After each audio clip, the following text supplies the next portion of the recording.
Money Coup plot report baseless says defence headquarters. Ìròyìn kan lọ káàkiri pé àwọn kan o wọ́n ń dìtẹ̀ wọ́n fẹ́ gbàjọba o wọ́n kódà wọ́n ti lé wọn kódà wọ́n ti tì wọ́n mọ́lé wọ́n ti kíní kan ní iléeṣẹ́ ètò ààbò lórílẹ̀‐èdè bá ní rárá o kò sí tó jọ wọ́n ní rọ ni. ìròyìn yẹn ti jáde. ẹgbẹ́nu sí máìkì sá. ìròyìn yẹn ti jáde ó ṣe díẹ̀ defence intelligence ẹ̀kọ́ta àwọn ọmọ ológun ó ní mo ti rí news yẹn tí wọ́n post sí Facebook ṣùgbọ́n nǹkan social media kì í yá sí mi lára irọ́ ni òótọ́ ni. torí pé rọ́pọ̀ ń bẹ.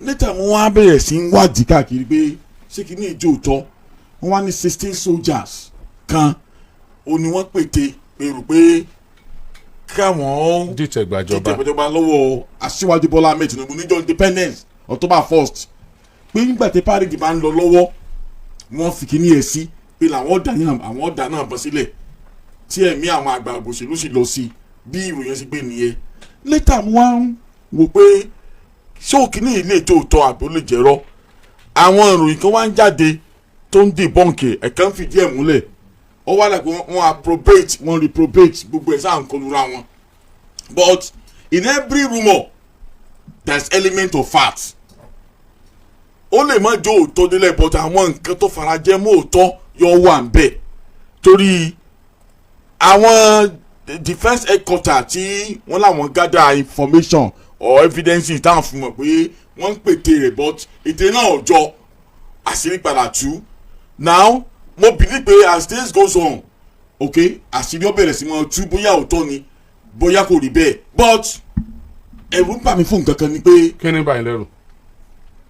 àwọn ìdìtẹ̀ ìgbìmọ̀ fẹ́ dìtẹ̀ gbàjọba ọmọ ní í ṣe pẹ̀lú ẹ̀yà na because the first republic tí wọ́n dìtẹ̀ gbàjọba tí the first republic fi gbókìtì ńgbà yẹ àwọn kan fi ẹ̀sùn kan àwọn ẹ̀yà kan ní Nàìjíríà pé àwọn wọn pọ̀ jù ní àwọn tó dìtẹ̀ nígbà náà lọ́hùn but ibi tí wọ́n fojú sí ọ̀nà gbàbẹ̀ lọ mo wá rí pé wọn ò tí ì roll out orúkọ àwọn tí 16 soldiers tí wọ́n fi ẹ̀sùn kan yìí ká wò ó pé só ní í ṣe pẹ̀lú ẹ̀yà bẹ́sì àbí àwọn apá àbí kan tí wọ́n gbàgbọ́ wípé ìjọba yóò sì dáadáa tó but èmi believe pé sórí bíbẹ́ lóògùn rí fífọ́ torí gbà tí wọ́n ṣe air bad governance nígbà yẹn náà lọ́hùn àwọn kan lápò òkè ọ̀yà àti lápá Nàìjíríà bí wọ́n bẹ̀rẹ̀ sí ń pariwo pé sójà ẹ máa padà bọ̀ sójà ẹ máa padà bọ̀ nígbà tí wọ́n ń pariwo yẹ ẹ̀rù ń bà mí pé sísípa tún fọwọ́ ara fa wàhálà báyìí pẹ̀lú ariwo tí àti igbe tí wọ́n ń pa pé káwọn oníkakí máa padà bọ̀ àwọn kan wọ́n ń bí àwọn kan gbàgbọ́ wípé ìjọba oníkakí ọ̀fẹ́ sàn ju ìjọba alágbára lọ àti capital no nígbà òye tèmi o èmi ò agree pẹ̀lú ẹ̀ because nǹkan tí wọ́n àlẹ́jì ìjọba alágbára fún ni wàá bàjẹ́ náà ṣé gbogbo ìjọba ológun tá à ń ṣe àwọn náà ṣé wọ́n kó gojá nínú wàá bàjẹ́ bí capital no kò rí bẹ́ẹ̀ ológun náà ní wàá bàjẹ́ corruption wà endemic nígbà tí wọ́n náà mo wá ń bẹ̀bẹ̀ pé mo wá fún un pé àwọn tí wọ́n ń ṣẹ́wọ́n sí pé ológun padà wá bóyá bó ṣe jẹ́ ọmọ ni.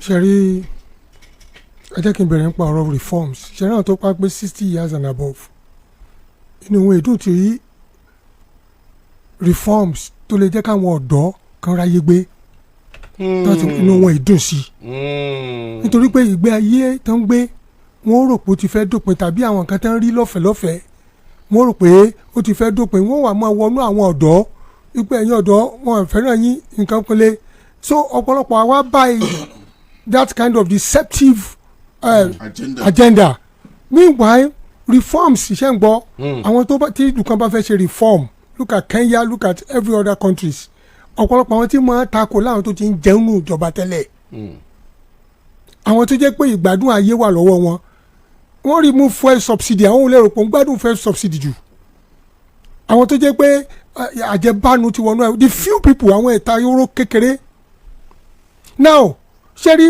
reforms ẹ̀ lè bú ìjọba ìfún ìwà àbàjẹ́ ọ̀pọ̀lọpọ̀ tó kọ́ ló kọ́ pé reforms yẹn le jù reforms tó bá le kí ni outcome reforms kí ni gbèdéke ìgbà tí reforms máa bẹ̀rẹ̀ sí germinate ṣé reforms ti ní result tàbí ò ní result ṣẹ́rí ẹ má gbàgbé pé 6 months into the governments of this present administration àwọn coalition ti ń kóra wọn jọ ẹnìkan ló 8 years tẹ́ ẹ̀ kóra yín jọ tó ṣe báṣubàṣu bálabàla people did not gather to say you must go but in print owó tó Ọbaṣẹ́kì sọ tí gbogbo wọn tẹ́ ṣe yánmọ̀yánmọ́ tí central bank governor kọ́ 753 duplexes tí everybody were so much working in pure impunity and recklessness nobody said anything. Somebody is now in the saddle for 6 months. Too bold enough. Let's go for reforms. I'm not talking about reforms there. Maybe could be but I'm talking about ability to make decisive decisions. To get when many people they make. Are you getting that now? Now, Ogundide, coalition did immediately 6 months into his government. During the embargo governance, leaders and so we have some people that want aspire for president. That populism agenda, am I wrong? Populism agenda is very deceptive. A lot of people may not want to agree. Populism agenda is very deceptive. Populism ni pé kẹ́rí pé ẹ̀tọ́ni àwọn èèyàn ebi ń pa àwọn èèyàn kíní kankan ọmọ Nàìjíríà ebi ń pa wọn ọmọ Nàìjíríà là ń rọṣọjọ ẹjọ ìgbà tán wà ń bẹ for many years tí ń ṣojú ẹnì kankan. Let's be factual. Ìgbà tó wà níjọba for many years what have they done? Àwọn lọ ń jókòó pẹ̀lú àwọn ọmọ aláìní bàbá à ń jókòó pẹ̀lú disabled àwọn bá wọn jẹun bá wọn ṣe gbẹ ìgbà tó wà ní gọ́ọ̀mẹ̀ntì ṣé jókòó pẹ̀lú disabled ṣé jókòó pẹ̀lú àwọn tó jẹ́ pé bí ń pa. What were they doing? Look, don't let them deceive the youths. When we are planning for the future we are planning every our awareness we are above 60 now. Nta gbàdúrà pé káwọn ọmọ tí wàá lè jẹ nínú nǹkan tó wà nílẹ̀ báwa bá lè jẹ ń bẹ̀ ká tó lọ oore ọ̀fẹ́ ni reforms since 2030 náà pé a sì wà láyé ń gbà náà lágbára Ọlọ́run. So by the time we look at how reforms are working on in the next 2-3 years kí ni reforms ìbọn lójú báyìí láti lè judge pé a government is bad or not. Throughout Africa now there is the issue of corruption in governance within the corridors of power. Throughout Africa now, we saw the one in Mozambique, we saw the one in Morocco, we saw the one in Casablanca, but Madagascar is there. Are you getting what I'm saying? But that is not a pointer for us to copy because we have a future. That one, now that's one. Number two, Sherry, the issue of àwọn tó jẹ́ tó wà lókè kàkàkékú má jẹ́ ṣèṣe àfi ṣàwàdànù ni. If it doesn't belong to us, it belongs to nobody, and that is what is happening now. So by the time you see some leaders saying debating on the issue of military, it is because it doesn't belong to them. And it's if out to see Are you get what I'm saying? Now let me go to this so-called rumors. A lot of people call it rumors. For every rumor, thank God, there's always an iota of truth. For every rumor, a little glint of truth. What is so much? Only the whole truth. Or absolute truth. But one mú kankan nínú tó ṣẹlẹ̀ wọ́n fi parọ́ mọ̀ gbọ́ mi Ṣẹ́gun aṣọ pupa ni Ṣẹ́gun láìkì jù kó sọ mọ wọṣọ pupa ni bí ó ti ń bẹnu àwọn ẹgbẹ́ pupa bóyá ẹ̀mejì mo wọṣọ pupa tí mo sì wọ̀ léraléra wọn ló mọ láìkì jù náà aṣọ bíi 100 méjì pupa tí mo ní ṣùgbọ́n mo lò ó tẹ̀léra wọn ẹjọ́ ṣé wọ́n parọ́ pé mo wọṣọ pupa ṣùgbọ́n wọ́n múnú aṣọ pupa tí mò ń wọ̀ wọ́n fi sọ mí lẹ́nu. àlórà lórí yọmí àlórà ni mo sọ ńgbà tá a wà ń sùkú àlórà ló ń ṣe kí ló dé nítorí pé ń wọ yẹ́lò. Ó sì mú yẹ́lò káàkiri. So there is always an iota of truth. That truth may be manipulation or deception or possible kò rí bẹ́ẹ̀. So the manipulation and deception could become charity Robert Pele ó máa di òótọ́ charity ètò ìṣẹ̀lẹ̀ táwọn mílíọ̀nù àwọn tán ní wọ́n fẹ́ ṣe kú yìí it could be the truth and it could not. The military headquarters kò lè dá wọ́n gbọ́dọ̀ àlè fíàsì àwọn ọmọ Nàìjíríà when anything like that happen it's highly classified. Ìgbà tí wọ́n bá fẹ́ pàrọ̀ tàbí wọ́n fẹ́ conclude investigation ni wọ́n gbé jáde wọ́n lè eliminate wọn without anybody knowing anything as long as the school tẹ́lẹ̀ ti fún wọn tẹ́lẹ̀ discover pé it is true. So but with the look of things Nigerians let's shine our eyes. Ẹ má jẹ́ káwọn èèyàn péréte kan tì wá lọ sínú oko ẹrú again. The worst democracy is better than the best military regime. So let's shine our eyes. And this is a government everybody criticizes. This is a government everybody speaks their mind. But you don't pardon àwọn èèyàn. Everybody cried out in this place. As well, it is straight for government to do a review. And the government came out and said they were going to do a review. That is when people talk. It is called participation and inclusiveness in governance. And once that is no more there, tí o sí inclusiveness, tí o sí balẹ̀ sọ̀rọ̀, tí o sí balẹ̀ bájọba sọ̀rọ̀, then we are done. so ariwo Coup tán ṣe èmi ò lè dùbọ́n kẹ̀ pé kò ń ṣe Coup defence headquarter tí kò ń ṣe Coup but wọ́n ti arrest àwọn kan èmi lè because ó jọra wọn kí lórúkọ ẹ̀ October 1 wọ́n withdraw àwọn wọn jẹ́ ká ṣe parade tí wọ́n jẹ̀jẹ̀ ká ṣe wọ́n nítorí pé àánú àwọn ọmọ Nàìjíríà ọdún náà fi stop ẹ̀ and you cannot even rule out the fact pé intelligence report ó ti lè fún wọn pé stop this because certain things are about to happen so èmi ò rule out o until finally when the defence ministry will come out láti sọ fún wọn pé this is our findings and this is what we have done but they may not even come out with any information before they eliminate these people because the moment they might find wọn guilty they are done for. death penalty. Wow. ẹ̀yin yẹn wá tẹ̀ ń gbọ́ wa ń lé tẹ̀sí tó ń wò wá láìpẹ́ rárá àgbàlejò bàbá wa tẹ́ ti máa béèrè tẹ́ ti ń wò àti rí bàbá ti pẹ́ bàbá ò jókòó lórí ètò nísìn bàbá wa Lékan Àlàbí wọn ò jókòó lórí ètò wọn ò sì sọ fún yín bàbá ti joyè mí o bàbá ti sún síwájú o bàbá ti ń súnmọ́ Olúbàdàn o wọ́n ti ń súnmọ́ pé Olúbàdàn o Ọlọ́run jẹ́ mi bàbá ogun o bàbá ti dé o bàbá ó sì bá a sọ̀rọ̀ láàárọ̀ yìí bàbá ó bá a sọ̀rọ̀ láàárọ̀ yìí ta ni Yakubu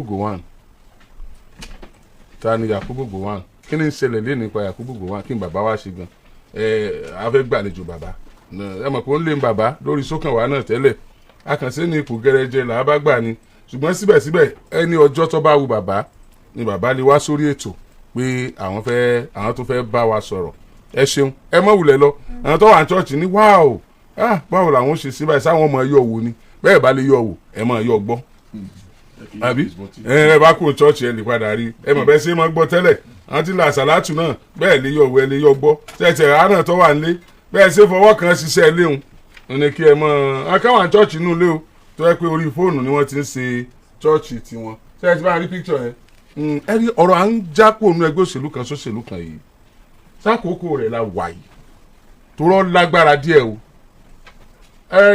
ní àìpẹ́ yìí agbọ́ ó ṣẹlẹ̀ ní orílẹ̀-èdè Nàìjíríà báwọn gómìnà ti ń kó PDP tí wọ́n lọ làwọn tó wà ní state pé kí náà tún ṣe àwọn tí èsè gómìnà ṣùgbọ́n tó wá jọ wá lójú inú APC wọn lọ nítorí wá jọ wá lójú ni èèyàn kan tá a mọ̀ dáadáa bí ẹ mọ owó ní ìpínlẹ̀ Ọ̀yọ́ yìí kọmíṣánná ni wọ́n ti ṣe kọmíṣánná of finance pẹ̀lú gómìnà Abíọ́lá Ajímọ̀bí wọ́n dẹ̀ tún ṣe deputy chief of staff pẹ̀lú gómìnà Abíọ́lá Ajímọ̀bí wọ́n jẹ́ ìkan nínú àwọn olóṣèlú tí ẹgbẹ́ òṣèlú APC nípínlẹ̀ Ọ̀yọ́ tẹ́wọ́ pé tẹ́ bá sọ̀rọ̀ bọ̀ ẹ sọ̀rọ̀ kàn án àwọn ilẹ̀ ń wò ó àwọn dà ara mi mo mọ̀ rí àwọn ọwọ́ bùrọ̀dà ti ní gbọ̀n tó jẹ́ pé wọ́n ṣe gudugudu méje yàyà mẹ́fà àwọn náà láì mọ ọjọ́ mẹ́ta ìlọ́sẹ̀ yìí náà bá kọ̀wé náà bá fi wéré pé àwọn kúrò nínú ẹgbẹ́ òṣèlú APC o àwọn bọ́ sínú ẹgbẹ́ òṣèlú PDP kódà ní Nàìjíríà lọ́wọ́ tá a wà yìí àwọn nìkan la lè sọ pé wọ́n gbèrú gbèsè lọ́wọ́ báyìí torí pé àgbàrá yẹn sàn gbá àwọn èèyàn lọ sí inú APC ni mi wàá mọ̀rú determination tiwọn o mi mọ̀rú principle wọn pé kò sí tọ́kì mi ò bí ẹrí ẹ mọ́ lọ èmi o ẹgbẹ́ tẹ̀yìn ń sá lọ yìí èmi kú òun bẹ̀ báyìí mo sì darapọ̀ mọ́ ẹgbẹ́ òṣèlú PDP wọ́n sípò kankan báyìí wọ́n sípò kankan báyìí ó yìí sì fún ẹ láti move. Why? How? àwọn tó wà ń gbò náà ó yìí sì fún wọn láti move. ó yìí sì ṣe fẹ́ sọ̀rọ̀ ni. kí ni ó yìí sì I don't understand torí pé àwọn tó wà ń gbò náà move now. àwọn tó wà nípò move wọ́n move lọ sí NRM. gómìnà odidi gómìnà ó tún pàṣẹ pé gbogbo àwọn tẹ́jọ wà pẹ̀lú òun kan move o. ó láti jẹ́ pé move. nǹkan tiẹ̀ sọ pé tó máa wá sí mítì òun wọn gbọ́dọ̀ mọ́ di fìlà. fìlà bàbá tó ní òun gbọ́dọ̀ mọ́ di fìlà síwájú wá sí. ṣé kìí ṣe pé iṣẹ́ ribiribi Ṣèyí Mákindé sẹ́wọ̀n pé àwọn tó move yẹn national kínní ni pé wọ́n láti inú ẹgbẹ́ wọn dé bóyá àwọn gómìnà tó tún fẹ́ ṣe nǹkan míì but tó kó jẹ́ abẹ́lẹ̀ ṣé kìí pé dáadáa Ṣèyí Mákindé ló jẹ́ kí ẹni ò move. àwọn tó move ní from PDP to APC some of them gave some reasons ọ̀pọ̀lọpọ̀ sọ ìdí tán fi move ṣé ń gbọ́ whether ó jẹ́ ní o kò jẹ́ ní o they came out with their reasons táwọn fi move lọ síbẹ̀ wípé ìdí táwọn fi move rẹ̀ àwọn lè ta àwọn aráàlú náà ṣe understand any reason anybody lè give. àwọn sọ pé bí ẹnìkan kan bá ń move kúrò ní PDP lọ́yọ̀ state tàbí ó tako PDP lọ́yọ̀ state àwọn wò APC làwọn ó wà counterproductive nítorí progress àti developmental projects lóríṣiríṣi tí Ṣèyí Mákindé ń ṣe. no if you look at it holistically àmọ́ pé wọ́n ṣiṣẹ́ ribiribi if you begin to look at it from the project of the government house ṣe understand down to some of the roads ṣe understand down to some of the rehabilitation àwọn roads tó ti bàjẹ́ àwọn schools náà ń ṣe lọ́wọ́ ṣe pé wọ́n sọ iṣẹ́ ribiribi ni kò sí gọ́ọ̀mẹ̀ntì ò kì í ṣiṣẹ́ ribiribi iṣẹ́ ribiribi gọ́ọ̀mẹ̀ntì kò gbọ́dọ̀ ṣiṣẹ́ ibi lámọ̀ wọ́n lè ṣiṣẹ́ ribiribi ṣùgbọ́n wọ́n gbọ́dọ̀ ṣiṣẹ́ ibi. kí ni ìyàtọ̀ láàrin iṣẹ́ ibi àti iṣẹ́ ribiribi.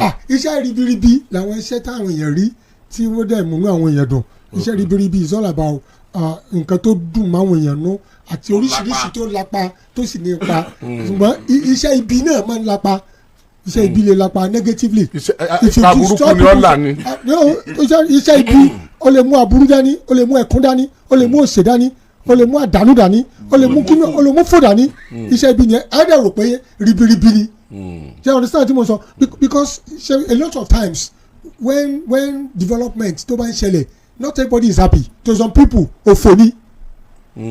And to some people development ni because and for every development àwọn kan máa rí ìpùn bẹ́ẹ̀ inú àwọn kan dùn àwọn kan yọ̀ ṣe understand because it will pay them ṣe tó gba contract ní òníyọ̀ àbí ẹni tí wọ́n allocate ilẹ̀ fún ní òníyọ̀ àbí I mean I'm telling you the truth àbí ibi tí kidnapping ti ń ṣẹlẹ̀ tẹ́lẹ̀ tí táwọn èèyàn ń lọ tó ń bọ̀ tó yẹ pé short cut wà tí wọ́n gbà ní ìgboro tí ó wà congested ṣé mi ò ní dùn they see it as something that is unique but ẹni tí wọ́n wọlé ẹ̀ tán palẹ̀ ilé ẹ̀ mọ́ tàbí tí òkúta fọ́ ilé ẹ̀ tàbí tí things bá tàbí tàdánù bá tàbí tí ò ní retí mi mọ́ inú ẹ̀ ò lè dùn so it's twofold. ẹ má lọ bẹ́ẹ̀ tààrà ẹ já sọ tètè. no nǹkan tí mo sọ náà nìyẹn ribiribi nǹkan kan ilẹ̀ bèrèbí àti ribiribi ṣe you understand so inú ẹ̀ ò lè dùn but this man moving from APC to PDP must have seen a lot of things to influence it to drag we have the push and the pull factor.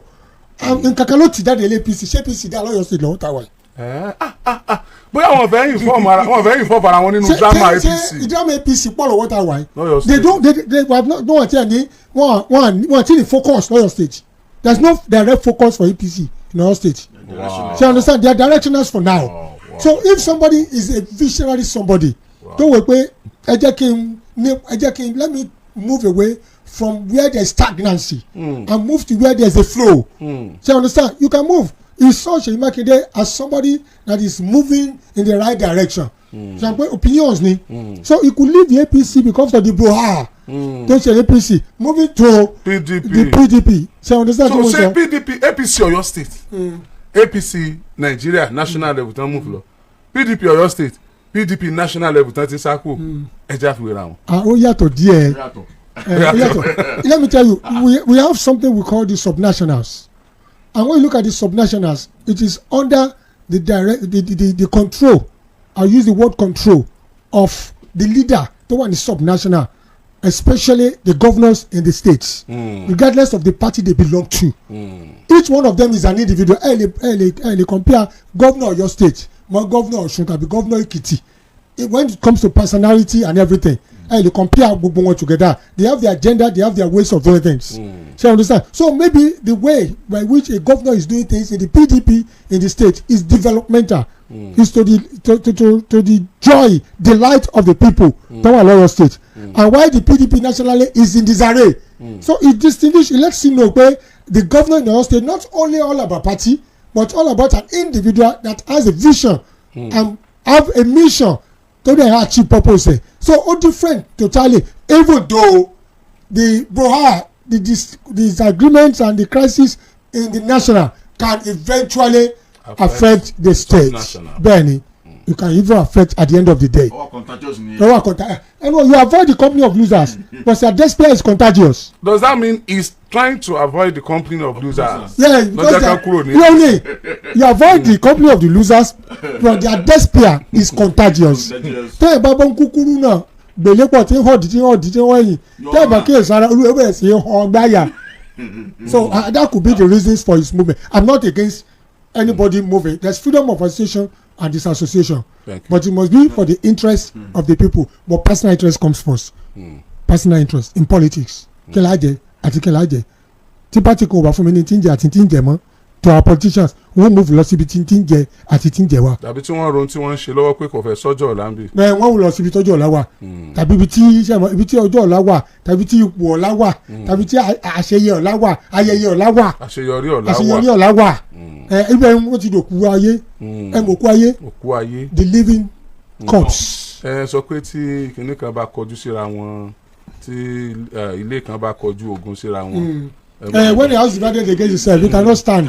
mo mọ̀ pé ẹ fẹ́ túmọ̀ ẹ̀ ní ẹ fẹ́ sọ́tọ̀. mo lọ sílé àgbò òṣèlú kan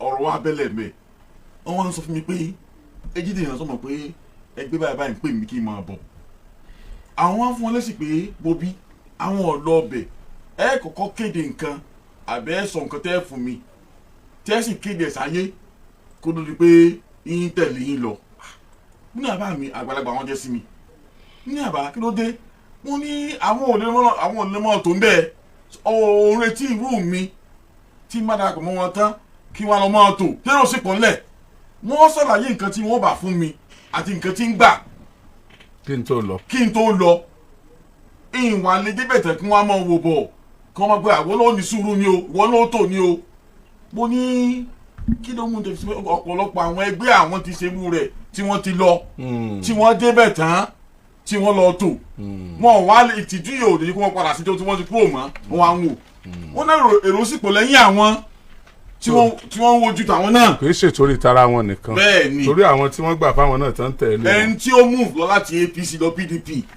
ìpàdé ó ti wà lábẹ́lẹ̀ lórí ìpàdé. ẹni tó wá move láti PDP náà lọ sí APC. ìpàdé ti wà lẹ. ìpàdé ti wà pé kí lẹ́ẹ̀ pè é o. okay. there is always an attraction. so you understand either you are forced you are under duress or you have a free will of moving. A lot of people because they want for example na APC nisin Oriyomi I can still remember to sọ wípé ìwọ tó wá ti wá sí APC o ti rí ààbò o ti rí ibi ìsájì. ọ̀rọ̀ yẹn mà ti pẹ́. no ọ̀rọ̀ pẹ́kọ̀ ní tàn sọ pọ́mọdé bá ṣùgbọ́n wájú àgbàlagbà mọ́ wẹ̀yìn wò ni. ẹ jẹ́ àkó ń bẹ̀. ok a ti kó ń bẹ̀ ṣùgbọ́n tẹ́ ẹ bá ti wá ó ní ẹ ti wà lábẹ́ ààbò ẹ wà ní abẹ́ ìsádi you are covered ní tàn sọ nìyẹn. ìmọ̀rísì dára mi ò sí fẹ́ kẹ́ ẹ sọ̀rọ̀ láàárọ̀ ìta. ṣé mi èmi ò fẹ́ sọ̀rọ̀ pọ̀. ẹ̀yin náà ẹ jọ ìjọba ìpínlẹ̀ Ọ̀yọ́ can't they put hold on Circular Road until they decided on what to do, so that the people around that place will even know their faith. Let them decide. Okay, àwọn kan ní wọn mark ilé àwọn tó sì ń fọ́ òkúta ní Circular wọ́n sì bà lé wọn jẹ́ èyí tó wó èyí tí gbogbo páànù bàjẹ́ èyí tó wó yẹn bí yẹn bá wà ní time yẹn kọ́. wọ́n dẹ̀ mark ilé wọn. wọ́n dẹ̀ ní wọn mark ilé àwọn torobìnrin kan sọ pé tí wọ́n bá kúkú mark ẹ̀ kán mark gbogbo ẹ̀ kán tiẹ̀ dá àwọn ọmọ tí ó ṣẹlẹ̀ wọn mark ilé àwọn ẹni bọ́ǹbù bàjẹ́ yìí àwọn ètí wọn máàkì tán ni wọn wò wọn ti wò wọn ò máàkì lé àwọn bọ́ǹbù sì bàjẹ́ ibo ní kí ni ìjọba ọ̀rọ̀ yìí ti pọ̀jù kí ìjọba dákẹ́ lọ. ẹ wo ọ̀rọ̀ ìta Sunday ni ẹ wo ọ̀rọ̀ àwọn tí wọ́n dáríjì ta Sunday ni ìjọba àpapọ̀ jáde wọ́n sọ̀rọ̀ nípa ẹ̀. they took immediate action. yẹ kí ìjọba ìpínlẹ̀ Ọ̀yọ́ tiẹ̀ sọ̀rọ̀ àwọn yẹn tún ṣe rálì wọ́n tún ṣe ìwọ́de síbẹ̀síbẹ̀ àgbọ̀n kankan lọ́dọ̀ ìjọba. ìdákẹ́ túmọ̀ sí méjì o.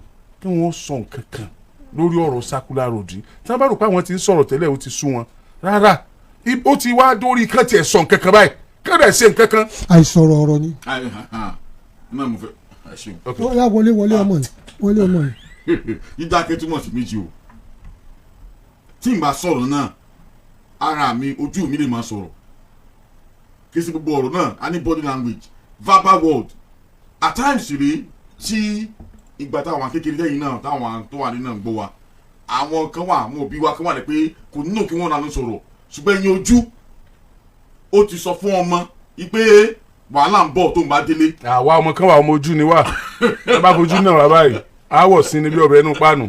tó o bá wá pọ̀ tó o rojú màmá rẹ. tó tún ṣe nǹkan mi ọmọ ẹnu ni ọ.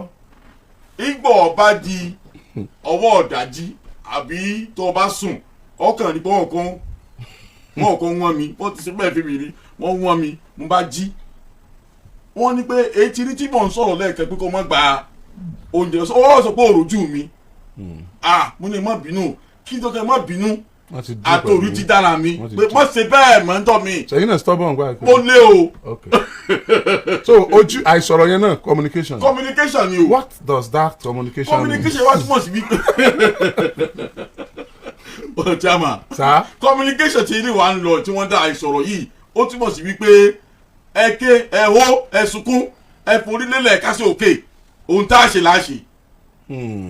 bẹ́ẹ̀ ni èmi ọgbà o. ẹ mọ ní ẹgbà síkà ní ẹgbà. ẹ mọ gbọ́ èmi ọgbà síkà ẹ mọ gbọ́ ní tí wọ́n gbọ́. ẹ ké ẹ ó jù bẹ́ẹ̀ lọ ibi tá a lọ là ń lọ because nígbà tí nǹkan bá ń sunkún tó ń pariwo tó sì retí pé kó o sọ̀rọ̀ pé kíní ń dààmú òun ìyá yìí pọ̀ omi àtẹ̀jẹ̀ ń lọ tó o sì sọ̀rọ̀ ìtumọ̀ ẹ̀ ni pé ìyá máa jẹ́ lọ bẹ́ẹ̀. Are not aware báwọn kan ti kú ní orí ọ̀rọ̀ sakura. We will come to that. wọ́n jẹ́ kí n kọ́ wò àti ọmọ tó ń sunkún tí ẹ̀ tó ń nà pé ń sunkún. sunkún dáadáa. ó ń sunkún ó tún nà dákẹ́ ẹ̀kún ó tún nà dákẹ́ ẹ̀kún kò fọ́ra lórí pé kó má sunkún mọ́. tí wàá lupa ni. ẹgbàá ló fi dákẹ́ ẹ̀kún mẹ́ta. ìtumọ̀ gan ni. tí tó fi dákẹ́ gbogbo ẹ̀ níjọba rẹ̀ àtàgbọ́n àti kìnní ọ̀nà tó fi dákẹ́ ni which means he suffered the child to silence. Oh my God. ìkànnì yẹn mo kàn fẹ́ mo fi ní mi ìgbà pẹ̀lú ẹ̀ ìgbà pẹ̀lú ẹ̀ sẹ́rí we cannot say the government should stop circular road government will stop ẹ̀ bó sẹ́rí àwọn agencies of government kan wà àwọn non-state actors kan wà tó jẹ́ pé wọ́n máa bà orúkọ ìjọba jẹ́ gan. now ẹ̀ ń fọ́ ilé ẹ̀ ń fọ́ òkúta are you get what I'm saying now? Òkúta yìí there is a way tàbí fọ́ òkúta tí ó lè destroy property and tó bá within the vicinity of that place ẹ ti wọ́n wọ́n pé afẹ́ fọ́ ọ̀kan báyìí wọ́n fọ́ fèrè nílùú tó bá tí wọ́n bá mọ rírì ẹ̀mí èèyàn àti rírì dúkìá they will inform people around that place even àwọn tó wà ní Kwari wọ́n inform èèyàn miles away wípé wọ́n fẹ́ fọ́ ọ̀kan báyìí so that people will stay indoor but àwọn tó stay indoor náà wọ́n lè yẹn gbélé ẹni kó fọ̀rọ̀ eléyìí ti fọ̀rọ̀ rọ̀ nínú ilé wọn. So we are not looking at it is two things it could be deliberate bẹ́ẹ̀ tó yẹ kó wọ́n move away kókùtà lé wọn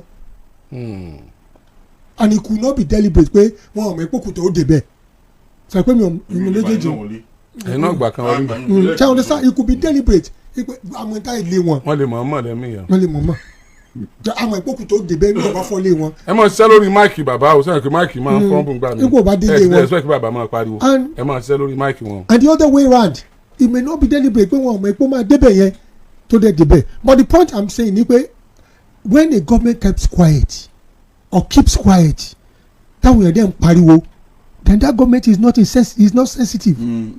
It is absolute insensitiveness. Because you need to speak out, you need to talk, you need to respond to the people because the power belongs to the people. Àwọn tó lágbára náà wá báyìí yẹn àwọn tó fún yín ní mandate ló wá báyìí yẹn they only transfer the power to you to take care of their lives and to manage their lives.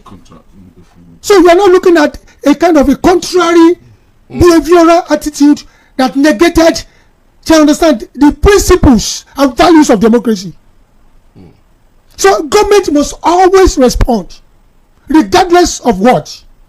I was in UK sometimes I think in 1992 tí wọ́n náà fẹ́ withdraw kíní oúnjẹ àwọn ọmọdé àwọn single parents milk wọ́n fẹ́ reduce ẹ̀ àwọn ọmọ kéékèèké àtàwọn single parents náà jáde they went to the parliament Downing Street the minister was coming at ọmọ kan da milk sí minister rárá ń bẹ̀ minister yẹn tún he said he was addressing the people àwọn ọlọ́pàá òyìnbọn mọ́ wọn o wọ́n review ẹ̀ ń jọ yẹn parliament o wọ́n tún gbéyẹ̀wò ní nǹkan táwọn péréte kan wà tọ́dẹ̀ gbé plákáàdì ẹ má mú mílíkì wa kú ẹ má ṣe kinní kan ọmọ kan tún da mílíkì sí mínísítà la wọ́n review ẹ wọ́n àyìnbọn fún ọmọ kékeré wọn o. tàbí wọ́n gbé ń pa. tàbí kan ní ká gbóbi ẹ̀ tì mọ́lé. wọ́n ti ya rẹ̀ mọ́lé. Are you getting it? Because they value the voice of those people voice wọn ariwo wọn value it government must always respond because you derive your power from the people your power did not come from heaven. nígbà táwọn tí wọ́n fẹ́ yan ọba ní Ísírẹ́lì gan tí wọ́n sọ fún kan kígbe fún Samuel pa òun nídìí ọba Samuel yarí Ọlọ́run fúnra ẹ̀ ló sọ fún Samuel ó ní listen to the voice of the people and make them a king. Listen to the voice of the people because the voice of the people is the voice of God. so ẹni tó bá refuse to voice àwọn èèyàn ó refuse to voice Ọlọ́run. ó bọ́ lọ́njà kọ́ ó takò Ọlọ́run ni kò bọ́ lọ́njà. ẹ mọ̀ ta. ok ó mà fẹ́ yé mi díẹ̀ ẹni pé àwọn aráàlú náà fún wọn ní mandate. àwọn aráàlú ní mandate. so is that what they are referring to as constituted authority. bẹ́ẹ̀ni. that àwọn aráàlú yìí ló constitute authority. bẹ́ẹ̀ni tí wọ́n gbé ilé yìí lọ́wọ́. Wow. And you are not supposed to oppress them by that power. You are supposed to look at issues. The so-called infrastructure standsoil or development standsoil is made for the people, not people for development. People. Democracy. People ni. But I know definitely very well that the government of Oyo State will respond. I think they are ruminating against the best approach to what to say. Late? No, you may not be late.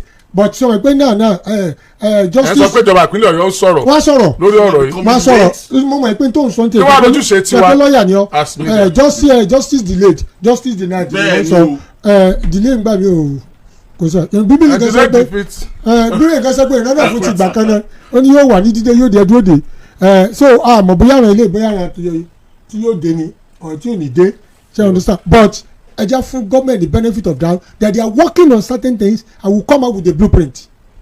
So may the blueprint give succour to the people affected. sẹ́ni kò sí nǹkan tó burú kan wó léèyàn o n tó burú ni kẹ́ mọ́ compensate èèyàn o n tó burú ni pé kẹ́ yà jẹ wọ́n láì nígbẹ́kẹ̀lé. eléyìí ẹ máa wọlé yẹn ta bẹ́ẹ̀ ṣe ń sọ̀rọ̀ ni. ṣé òkúta ló wú fún ọ báyìí òkúta kwari. òkúta sakula.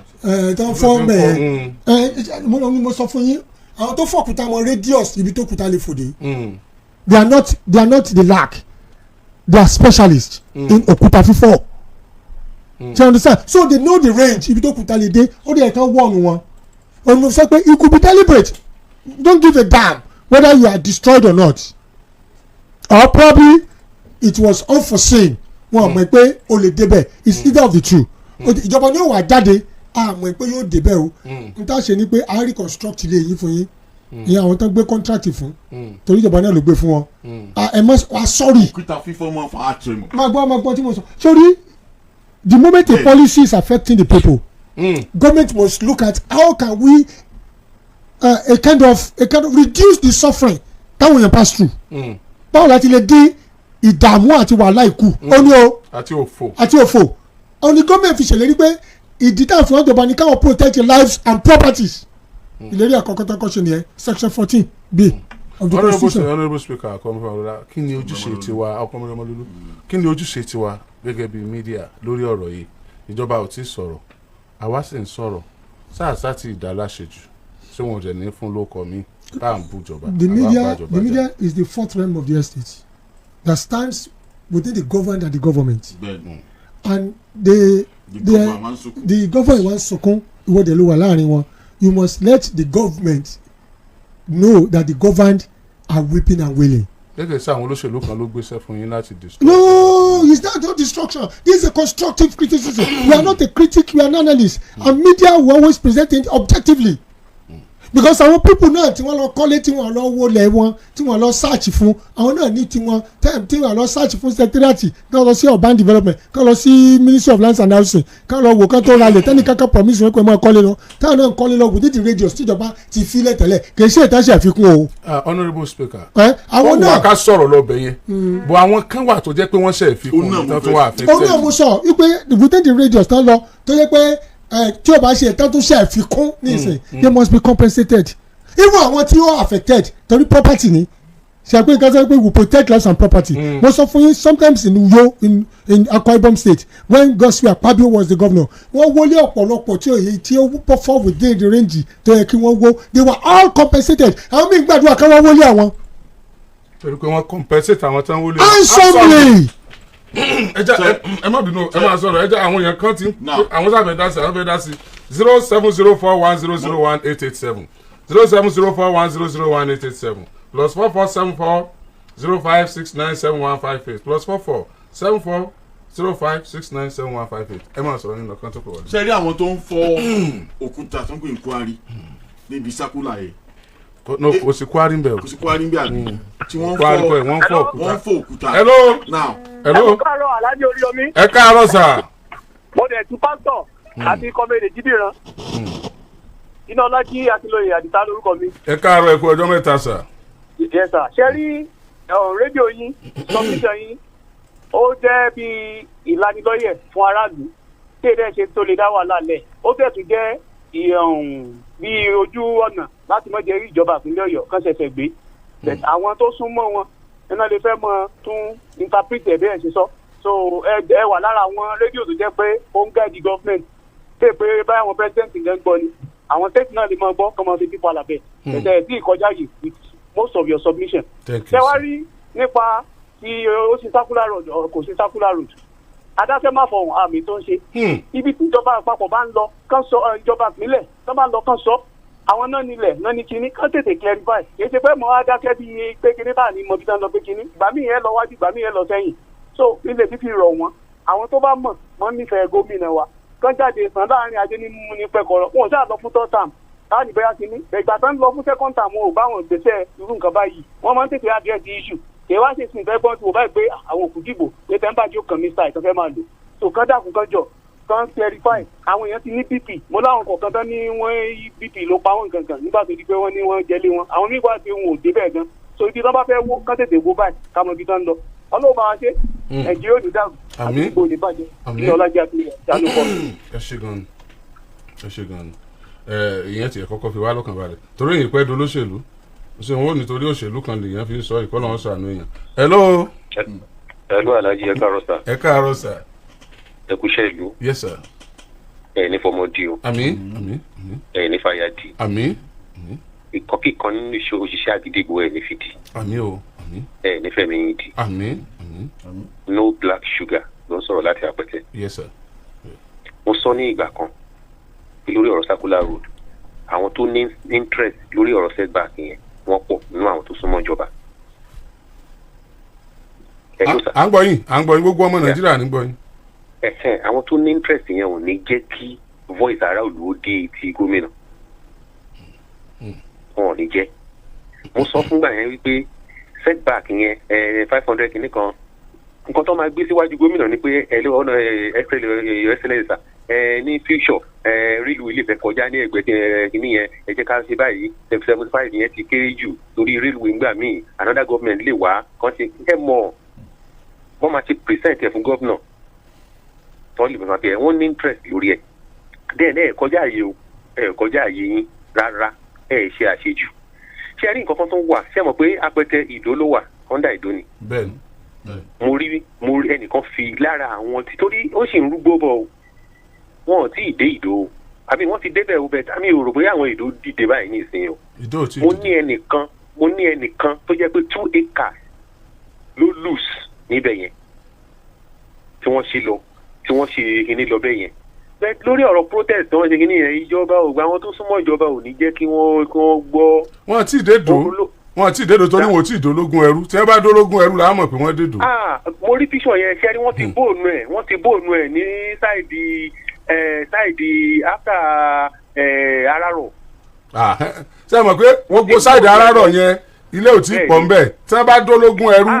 bẹ́ẹ̀ ni wọ́n ti bóònù ẹ̀ lọ sí ẹni wọ́n wá fi àwọn ilé mo wá rí àwọn ilé láàrin títì tí wọ́n ti bóònù yẹn láti àwọn ẹ̀kọ́ ń gbé bẹ̀ pé ẹ̀wẹ́ títì ti jẹ́ wọ́n ti bóònù títì mọ́ wọn lára lọ ọbẹ̀ yẹn àwọn arábẹ̀ yẹn ò dẹ̀ tí ì sọ̀rọ̀ wọn ò wá wọn kí wọn àti ìwà àti ìrìdò. tó ọ̀rọ̀ èyí tó wà nílẹ̀ yìí sísìn fíìmù ni Alhaji. sísìn fíìmù ni. ó ti dọ̀bá jẹ́ nǹkan ṣẹ́ ẹ mọ́. orin wo ni. ẹ̀fẹ́ kékú ni o.